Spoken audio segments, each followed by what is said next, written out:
ఒకప్పుడు ఈ చరాచర జగత్తునంతటినీ నాశనం చేయాలని ఒక రాక్షసుడు సంకల్పించాడు. వాడు హిరణ్యాక్షుడికి మునిమనవడు, దుర్గముడు. వేదములున్నంత వరకు దేవతలకి బ్రాహ్మణులకి విజయం, తద్వారా లోకాలు బాగుంటాయి అనుకున్నట్టు వాడు. అందుకని వేదములు భూలోకంలో లేకుండా చేసేస్తే, ఇప్పుడు బ్రిటిష్ వాళ్ళు చేసిన కుట్రదే, వేదాలు లేకుండా చేస్తే రాక్షసుల యొక్క సామ్రాజ్యం పెరుగుతుంది. అందుకనే వాళ్ళు ఆ కుట్రే పన్నారు. ఆ రోజుల్లో వీడు బ్రహ్మ కోసం తపస్సు చేస్తే బ్రహ్మ ప్రత్యక్షం ఏం కావాలంటే భూలోకంలో ఉన్నటువంటి ఈ వేద పండితులు వేదాలు మర్చిపోవాలి. ఎప్పుడైతే ఈ వేద మంత్రాలు మర్చిపోయారో యజ్ఞాలు ఆగిపోయాయి, మొత్తం భూమండలంలో వర్షాలు ఆగిపోయాయి, కరువు వచ్చి పడింది.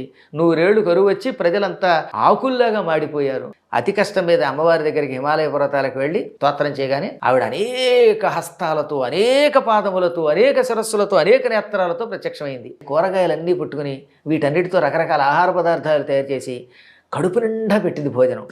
వాళ్ళందరికీ ప్రాణం నిలబెట్టింది.